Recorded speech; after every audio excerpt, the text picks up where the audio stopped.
வணக்கம். நம்ம இப்ப பாக்கியலட்சுமி சீரியல்ல என்னெல்லாம் சுவாரஸ்யமான விஷயங்கள் நடக்குதுன்னு பார்க்கலாம் வாங்க. நம்ம செலியனும் எழில் 2 பேரும் சேர்ந்து நம்ம ஜெனியோட வீட்டுக்கு போயிடறாங்க. வீட்டுக்கு போயிட்டு காலிங் பெல் திரும்ப திரும்ப அடிச்சுக்கிட்டே இருக்கிறத நம்ம மரியம் அங்கேருந்து பார்க்குறாங்க. யாராக இருக்கும் அப்படின்னு சொல்லிட்டு ரொம்ப கோவத்தோடு வந்து கதவு திறந்து பார்த்தா நம்ம செலியன் அங்கே இருக்காரு.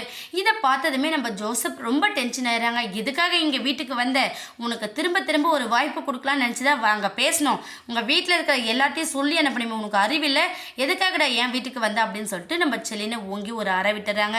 நீங்கள் என்ன பண்ணாலும் சரி, நான் ஜெனியை பார்த்து பேசி ஆகணும் அப்படின்னு சொல்லிட்டு நம்ம செலியன் ரொம்ப விடாப்படியா இருக்காரு. இந்த சத்தத்தை கேட்டதுமே நம்ம ஜெனி ஒரு பக்கம் உள்ளேருந்து ரொம்ப பதட்டத்தோட வெளியே வராங்க.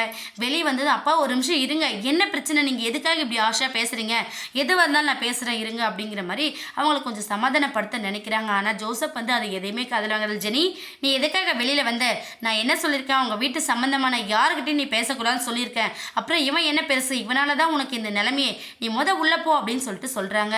ஆனா செலியன் வந்து ரொம்பவே அழுதுகிட்டு, ஜெனி ஒரு நிமிஷம் இரு, நான் உங்ககிட்ட பேசியே ஆகணும். எப்படி ஜெனி நீ எனக்கு டைவர்ஸ் கொடுக்க ஒத்துக்கிட்ட, நான் தப்பு பண்ண, நான் இல்லைன்னு சொல்லலை, ஆனால் இல்லாமல் எனக்கு ஒரு வாழ்க்கையும் இல்லை, எதிர்காலமும் இல்லை, நீயும் என் பாப்பாவும் தான் என்னோட உலகம், நான் பண்ண தப்பை நான் உணர்ந்துட்டேன், அதை நீ புரிஞ்சுக்கோ ஜெனி அப்படின்னு சொல்லிட்டு ரொம்பவே ரிக்வெஸ்ட் பண்ணி ஃபீல் பண்ணி அழுதுகிட்டு இருக்காங்க. ஆனால் இது எதையுமே பொருட்படுத்தாத நம்ம ஜோசப் வந்து, டேய் உனக்கு இந்த வீட்டுக்கும் எந்த சம்மதம் இல்லை, நீ எது பேசுதா இருந்தாலும் சட்டப்படி வந்து பேசு, நீ அந்த மாலினியோட இல்லை எவ்வளோடனா சந்தோஷமாக இருந்துக்கோ, எங்களுக்கு அதை பற்றி எந்த பிரச்சனையும் இல்லை, என் பொண்ணுக்கு டைவர்ஸ் கொடுத்துட்டு நீ என்னென்ன பண்ணிக்கோ, அதே சமயத்தில் என் பொண்ணோட வாழ்க்கை இப்படியே இருக்கும்னு நீ நினைக்காத, என் பொண்ணுக்கு வேற ஒரு கல்யாணம் பண்ணி அவளோட வாழ்க்கையை ரொம்ப சந்தோஷமாக வச்சுக்கிறதுக்கு எனக்கு தெரியும் அப்படின்னு சொல்லிட்டு ஜோசப் ரொம்பவே சத்தம் போட்டு கத்திக்கிட்டு இருக்காங்க. இதையெல்லாம் பார்த்துக்கிட்டு இருக்க நம்ம எழில் வந்து, சார் ஒரு நிமிஷம் கொஞ்சம் பொறுமையாக இருங்க, அவங்க 2 பேர் சம்மந்தப்பட்ட விஷயம், அவங்க என்ன ஏதுங்கிறத பேசி அவங்க முடிவு எடுத்துக்கிட்டோம் அப்படின்னு சொல்கிறாங்க.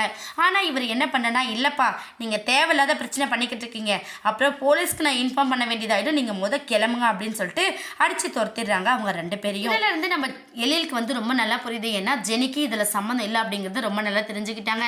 செலியனை கொஞ்சம் சமாதானம் படுத்துறாங்க. செலியா நீ ஒன்றும் கவலைப்படாத, கண்டிப்பா இது ஜெனி எடுத்த முடிவே கிடையாது, ஏன்னா அவங்க அப்பா தான் ஏதோ வேலை பண்ணிக்கிட்டு இருக்காங்க, நீ ஒன்றும் கவலைப்படாத, நம்ம போய் எதுவாக இருந்தாலும் நம்ம பொறுமையா பேசிக்கலாம், நீ வருத்தப்படாம வா அப்படின்னு சொல்லிட்டு நம்ம செலியனை கூட்டிட்டு போறாங்க.